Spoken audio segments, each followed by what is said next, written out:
Hello, I'm Jordan and you're not. This is my review on Sideshow. Have you even heard of it? Have you ever browsed through and heard of a movie called Sideshow? I know I haven't. Actually, I got this as a birthday present this year from my friend Megan. And I got this back in January, and it's August 21st now, and I'm just now watching it. Why? Because I'm lazy. I've been watching Game of Thrones and back to watching Dark Shadows, and I'm reading a Dark Shadows book called Angelique's Descent, and I'm rambling. So this movie was made in 2000, but if you watch it and really look at it, it looks like it was made like in the late 80s or the early 90s. I never would have guessed that it was made in 2000. That's crazy.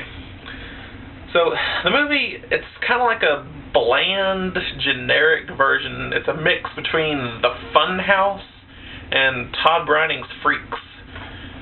So if you haven't heard of Freaks, look that up. It was made back in, I think in 1930 or 1931. It was directed by Todd Browning, the same guy that directed Dracula with Bela Lugosi. Yeah, I'm smart. Ow. Okay, so this has, what's that guy's name? Hold on. I'm trying to find this. Okay, here it is. Phil Fondacaro. I don't know.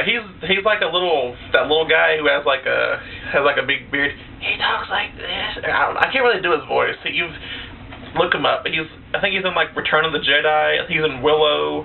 He's in Double Toil and Trouble. He played the little clown, Oscar the Clown, with the Olsen twins. And he's in Land of the Dead. He plays, they call him the little fat man. Oh. So he plays Dr. Graves. He's like the owner of this kind of, what am I still holding this for? He's the owner of this sideshow of, freaks, people that, go and look at him, make fun of him, stuff like that. So they have all these, the practical effects, they were actually pretty good for, being a full moon movie. The story, it kind of, it took a while for it to actually something to start happening. It's only 70 minutes long, really. Or actually, it's maybe less than 70. It's like an hour and 15 minutes. And then when you finally get to something, it ends. But it was interesting. I'm not saying I hated it. I'm not saying that at all. But it was just kind of, it really took a while for it to kind of get somewhere. You know what I'm saying? It's like a Quentin Tarantino movie. It takes like an hour and a half for something to finally happen, and then when it does, it just kind of, they go to something else boring. Okay, so a group of friends, high school friends, they're out on the night, they're at a carnival. It's like they're on a double date, but they have to bring their kind of handicapped brother Tommy with them. Well, the main guy, I think his name was, crap, I don't know the names. I think it was Bobby, maybe. So Bobby and Tommy, and then there was like a genie there. Yeah, they're on a double date, and this guy, he had to bring his brother too because of he's handicapped. And this is probably maybe the second time I've ever seen a handicapped person in a horror movie. The first being that annoying Franklin from the Texas Chainsaw Massacre by Tobe Hooper. I've never reviewed that, by the way. I think I should. I reviewed the sequel, the Texas Chainsaw 3D, but I haven't reviewed the original. That sucks. Alright. So, these people that you see on the cover, I don't really think they even show them in the movie at all. And they have like this hot chick. She's like a hot redhead who has, she has boobage, and she can like tear her face like in half like this. Do that, and she like shows off her boobage, and she like rips her body open. You can see like her boob flesh underneath. And that's pretty cool. And then there's this girl Digestina who can eat anything, but she's like in a pool of monster blood, like the R.L. Stine monster blood. But she's naked too. Remember that. That's important. Not really, but it's important to me. So yeah, they have like all these, well, they're not creatures, but they're just, both sideshow freaks.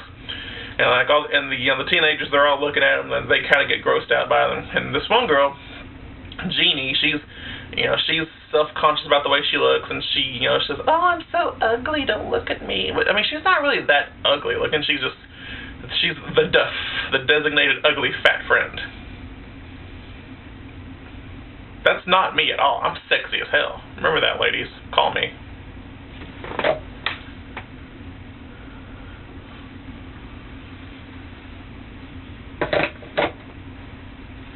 Alright.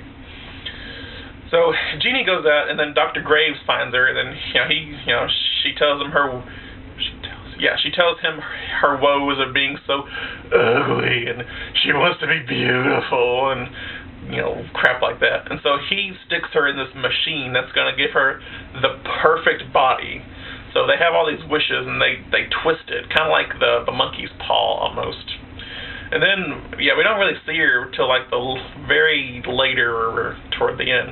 And like, most of the movie they're just they're all trying to find her. And like they bring the sheriff out there who says, we can't seem to find her. Let's look over her.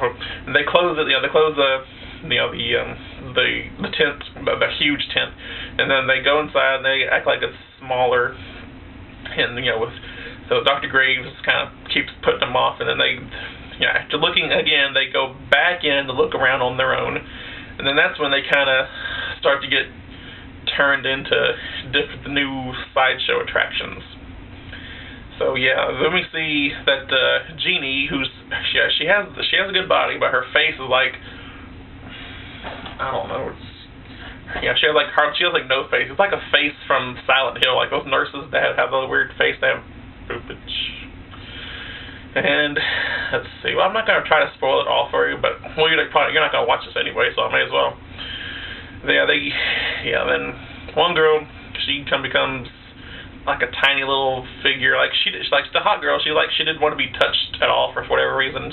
Like anytime some guy touched her, she was, "Don't touch me," like Tommy Wiseau from The Room. And then like the ending's kind of like a FU to the. Well, I don't know. Just like it's. The guy, his friends have all been turned into different, sideshow creatures. Well, freaks. I don't know what to call them. I don't want to hurt their feelings if some are watching this. He gets, "Oh no, what have you done to my friends? That's awful. Why would you do this?" I'm like, who acts like that or talk like that? I mean, if someone turned Megan or Justin or Tiffany or Matt into these creatures, I would freak the hell out. I would be, what did you do?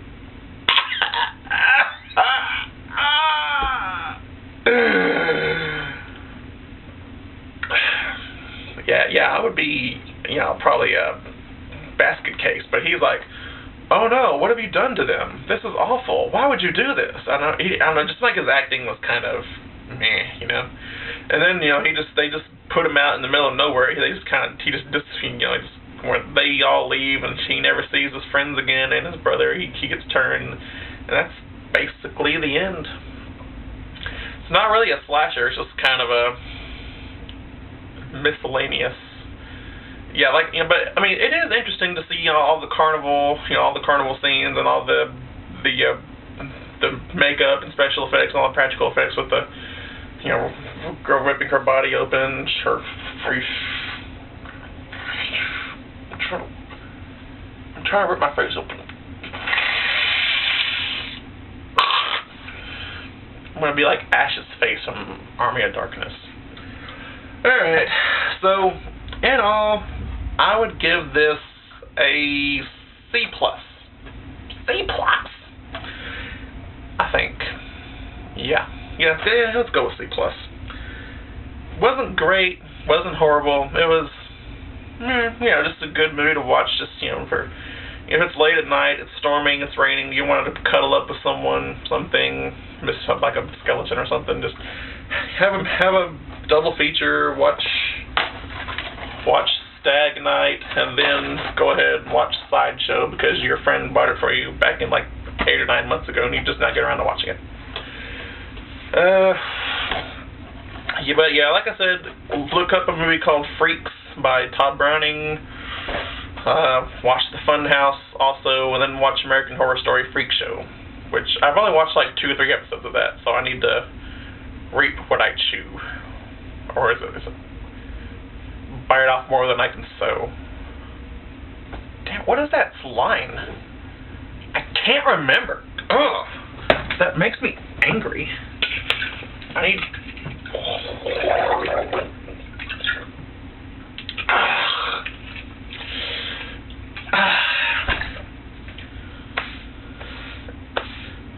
I'm covered in vodka.